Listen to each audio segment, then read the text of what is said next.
Hello students, this is Manisha once again. I'm going to continue with the last lesson, but before going to the next part, a quick recap. I hope you remember I have already described about the battle, that constant battle going on between France and Germany, and that France was defeated. The meaning of French language, the French people, and the name of the character, the main character, France, and the name of the school teacher, M. Hamel. So, in the recap, I would like to tell you till now what had happened. France schoololoi goi thakote town hallor honmukhot bhir dekhi pelai he was just wondering, bhabi asile ki hobo pare. Then he remembered that he has to rush to school. Schoololoi gusi goi tate eta unusual অসাধাৰণ পৰিবেশৰ সন্মুখীন হবলগীয়া হয়. So unusual in the sense that তোমালোকে এই চাৰিটা পইণ্টস খুব ভালকে মনত ৰাখিবা. First thing, school gate পোৱাৰ লগে লগে যেটো unusual পৰিবেশ, একেবাৰে স্কুলৰ পৰিবেশ নিৰিবিলি নিজান. And when he went to the classroom, sare kintu te khong kora nai, khub gohin hurot niake morom kori mati pelai tak nijor thaile bohiboloi koise. And then he saw M. Hamel wearing his special dress. And the most startling fact, ataiko asorit lagibologia kotha hoisile je jibilak bench hodai khali hoi thake pisfale the villagers had occupied the back benches. So ekhini kotha pati thakote sare announce korile je Berliner pra already order ahile je oha kaile from the next day hiote aru French bhakhat class koribo nuare.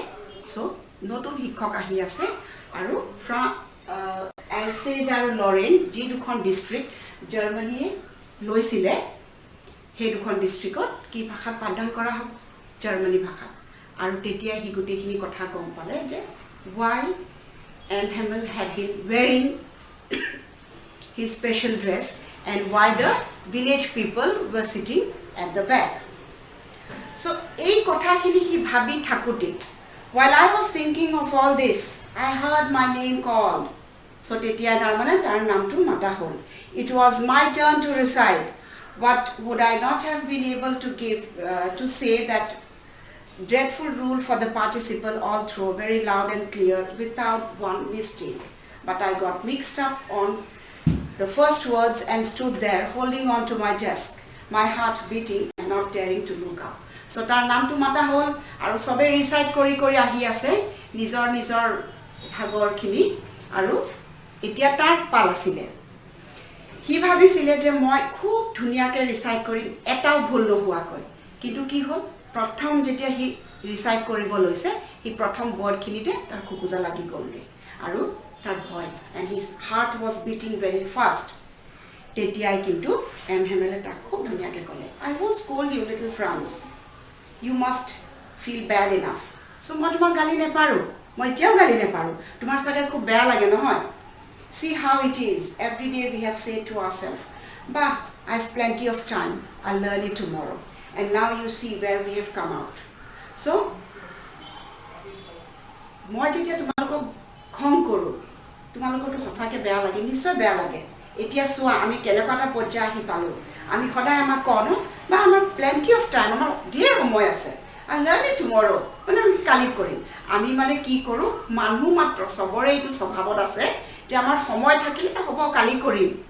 We always postpone it. We always put it to the next day.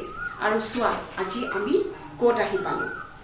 Aru heitue hoise the great trouble with Alsace. Alsace er logot hetu birat dangor eta problem. She puts off learning till tomorrow. Learning kali karne kali hikim. Ami hodai kali karne thoi diu.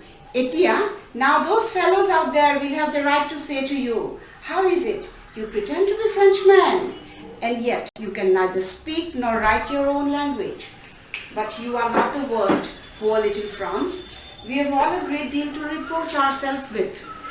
So ki koise je soa etia je he Frenchman kini সৰি সেই মানুহখিনিয়ে যিখিনি জাৰ্মানীৰ পৰা যিখিনি মানুহ আহিব সিহঁতে আমাক ঠাট্টা কৰিব উপলুঙা কৰিব কি বুলি ক'ব how is it you pretend to be Frenchman তোমালোকে নিজকে Frenchman বুলি pretend কৰিছা ভাও জুৰিছা কিয় ভাও জুৰিছা বুলি কৈছে just because you do not know how to speak নিজৰ ভাষাটো ক'ব না জানা নিজৰ ভাষাটো লিখিব না জানা তেতিয়া আমাৰ কেনেকুৱা লাগিব কিন্তু এই কথাটোৰ কাৰণে অকল তোমাৰ দুখ নহয় আৰু অৱস্থা যে ইমান কুশনীয় হৈছে অকল তোমাৰ নহয় সকলোৰে আৰু হেতু কাৰণে আমি সকলো we have a great deal to reproach ourselves with reproach মানে নিজকে খং কৰা নিজকে গালি পাৰা যে আমাৰো দুখ আছে Your parents were not anxious enough to have you learn. They preferred to put you to work on a farm or at the mills so as to have a little more money. And I have been to blame also. Have I not often sent you to water my flowers instead of learning your lessons? And when I wanted to go fishing, did I not just give you a holiday? So, তেতিয়া সাৰে কৈছে যে অকল তোমাৰ দুখ নহয় কাক দুখ দিছে আজিৰ যেটো অৱস্থা পালে তোমালোকে ইয়াতে ভালকে মন কৰিবা প্ৰথমতে কি কৈছে নিজকে দুখ দিছে তাৰ পিছত কাক কৈছে your parents মানে তোমালোকৰ মা দেউতা গাৰ্জেন সো হিহত তোমালোকে যে পঢ়ি শুনি কিবা এটা হবা হেতু কাৰণে বৰ কিউৰিয়াছ নাছিলে এনশিয়াছ নাছিলে হেতু মন নকৰিছিলে ইনষ্টেড কি কৰিছিলে তোমালোকক কাম কৰিবলৈ পঠিয়াই দিয়ে go and work in the farm or at the mills কি হ'ব তেতিয়া আৰু অকমান দুই পইচা বেছিকৈ আহিব যদি ঘৰৰ মা দেউতা আৰু ডাঙৰজন ঘৰৰ ডাঙৰ মানুহ কিজন যদি আৰ্ন কৰি আছে লগতে যদি সেই সৰু বাচ্চাটো যিটো স্কুল গোইং চাইল্ড যদি পথাৰলৈ যায় বা ফাৰ্মত যায় মিলত যায় যদি কাম কৰে তেতিয়াহ'লে আৰু অকমান ঘৰলৈ পইচা বেছিকৈ আহিব সো হেতু কাৰণে মা দেউতাকে বৰ বেছি গুৰুত্ব পঢ়া শুনা ইমান ইম্পৰ্টেণ্ট নহয় কাৰণ পঢ়া শুনা কৰিলে কোনো পইচা নাপায় that was মানে very limited এটা মানে পাৰ্সপেক্টিভ আছিলে মা দেউতাক বিলাকৰ তাৰ পিছত কৈছে মই নিজকে কৈছে মোৰ দুখ আছে কিছুমান মই কি কৰো কেতিয়াবা মোৰ ক্লাছ কৰিবলৈ মন নগলে তোমালোকক জানো মোৰ এই আগফালৰ বাগিচাখন দেখিছা না তোমালোকক মই ফুলত পানী দিবলৈ পঠিয়াই দিও তাৰ পিছত মোৰ যেতিয়া ফিশিং মানে মোৰ মাছ মাৰিবলৈ যাবলৈ মন যায় তেতিয়া মই কি কৰো মোৰ নিজৰ ইচ্ছা মতে মই তোমালোকক হলিডে দি দিছিলো হয়নে নহয় বাৰু মন আছে না তোমালোকৰ সো মই তোমালোকক holiday di diu then from one thing to another M. Hamel went on to talk of the French language saying that it was the most beautiful language in the world the clearest the most logical that we must guard it among us and never forget it because when a people are enslaved as long as they hold fast to the language it is as if they had the key to their prison তোমালোকে এই কথাখিনি মন কৰিবা So M. Hamele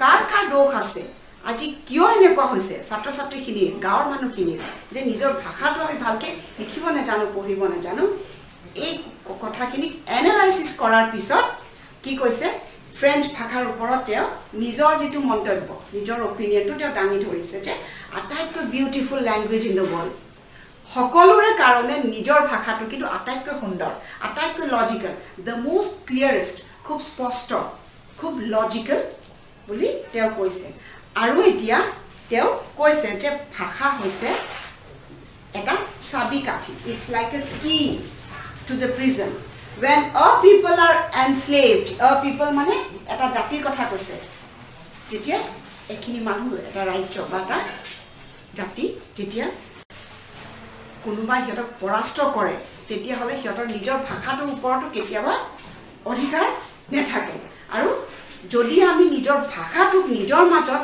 ধৰি ৰাখিব নোৱাৰো তেতিয়া কিন্তু সেই ভাষাটো নাইকিয়া হৈ যাব আৰু আমাক নিজকে এই দাসত্বৰ পৰা স্লেভাৰীৰ পৰা মুক্তি দিয়াৰ একমাত্ৰ চাবিকাঠি কোনটো হৈছে নিজৰ ভাষা কাৰণ এটা জাতি এটা সংস্কৃতিৰ আইডেন্টিটি কি হয় ভাষা তাৰ পিছতে ক্লাছ লব আৰম্ভ কৰিলে গ্ৰামাৰ পঢ়ালে সিহঁতক লেসন দিলে লিখিব দিলে and I was amazed to see how well I understood it so ফ্ৰান্সে কি কৈছে যে হিদিনাখন যেতিয়া সাৰে বুজাইছে মোৰ ইমান ভাল লাগিছে পঢ়ি পেলাই কাৰণ কেলে মই সকলোবোৰ বস্তু ইমান ধুনীয়াকৈ বুজি পাইছিলো all he said seemed so easy I think too that I had never listened so carefully and that he had never explained everything with so much patience. It seemed almost as if the poor man wanted to give us all he knew before going away and to put it all into our heads at one stroke.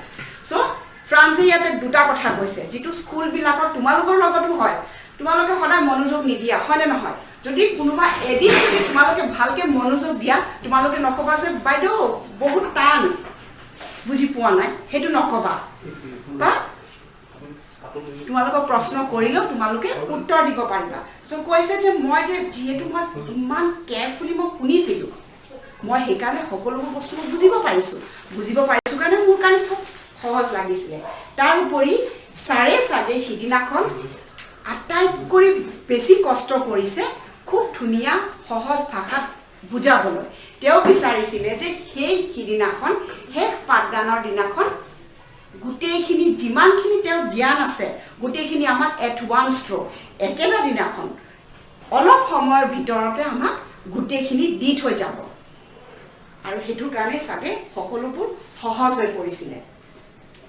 After the grammar, we had a lesson in writing. That day, M. Hamel had new copies for us, written in beautiful round hand. France Alsace, France Alsace. So, dunia kori bohi upor likha asile France Alsace. Mane they belong to that district Alsace. Aru France hoise hiator dekhonor naam. So, bohi upor dunia koi likha asile. They looked like little flags floating everywhere in the school room, hung from the rod at the top of our desk. Aru hey akhor bilak enako lagisile je horu horu potoka upongi ase botahot you ought to have seen how everyone set to work and how quiet it was the only sound was the scratching of the pens over the paper once some beetles flew in but nobody paid any attention to them not even the littlest ones who worked right on the tracing their fish hooks as if that was French too on the roof the pigeons cooed very low and I thought to myself will they make them sing in German, even the pigeons? So, here that a very important kothata koise. So, jetia soboke bohi dile, likhibo dile, hokolubur satro satri, aru hinakhon classroomot thoka hokolubur manuhe damane khub dhuniya kori silently nijor kaam koribole arambho korise. Tar pisot roofot upor ceilingot ketaman paro sorai কু কৰি আছে মাত মাতি আছে so তেতিয়া না মানে ফ্ৰান্সে ভাবিছে যে এই পাৰসৰা খিনি কথাটো জাৰ্মান ভাষাত কিহতক কৰাব পাৰিব সৰাবিলাকৰ নিজাকে ভাষা থাকে তাৰ মানে প্ৰকৃতিৰ মতে চলিব Whenever I looked up from my writing, I saw M. Hamel sitting motionless in his chair, gazing at one thing then another, as if he wanted to fix in his mind just how everything looked in that little schoolroom. Fancy, for 40 years he had been there in the same place with his garden outside the window and his class in front of him, just like that.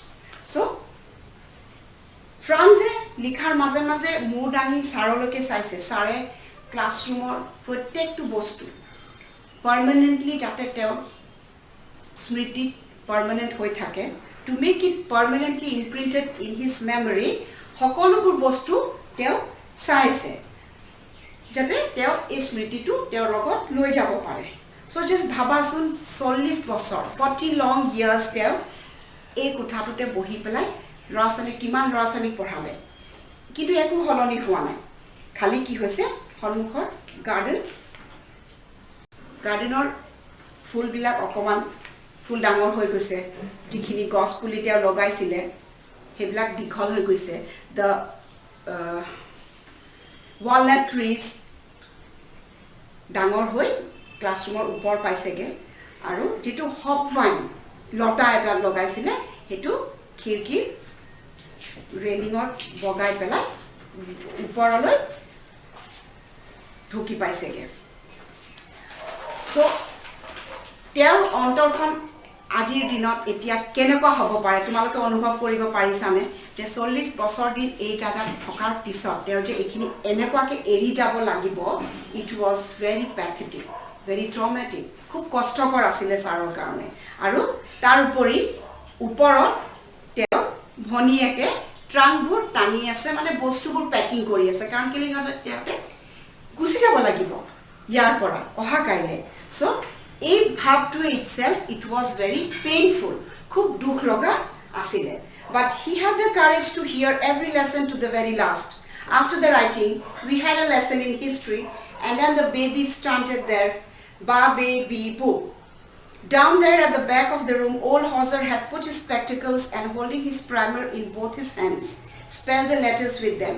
You could see that he too was crying. His voice trembled with emotion and it was so funny to hear him that we all wanted to laugh and cry. Ah, how well I remember it, that last lesson. So, jetia old Hauser or palahile pohiboloy, teo pohise, kintu he was crying. So, his voice was choking. Voice to ki hoise kandile tumaloke buji papa je matu copy jay so ami hokolo time it was so funny hahi uthibo mon goisile logote kandibole mon goisile karon Hauser kandi asile kiman dhunia ke mur monot ase he hai he pandanti all at once the clock struck 12 then the Angelus at the same moment the trumpets of the Prussians returning from drill sounded under our windows. M. Hemmel stood up very pale in his chair. I never saw him look so tall. So, tetia church or ghori 12 bajile aru Angelus mane prarthana church or 12 bajar prarthana arambho hoy aru thik hetu homote Prussians bilak drill kori they were coming back aru tetia M. Hemmel teo soki pra uthile my friends teo my friends buli kobole khujote kintu teo nuarile kobole teo sokur pani ulaise he was crying matu bhangi goise tetia teo ki korile blackboard or fale ঘুরি সালে চাই পেলাই চক এটা লৈছে চক এটা লৈ পেলাই কি লিখিছে যিমান ডাঙৰকে পাৰে বৰ্ডত কি লিখিছে viva la france মানে long live France then he stopped and leaned his head against the wall and without a word he made a gesture to us with his hand school is dismissed you may go so the viva la France likhi pelai mutu blackboard or kante dani rakhibo nuarile aru mutu so teo lahe kori lean korile hali dile dilipa hatere soboke gesture dise signal dise je school is dismissed tumaloke jabo para so this was the story for one half of the day into one half until from the point when the school starts aru class hekhualoke so I hope my students you have understood in my next class I will discuss with the questions thank you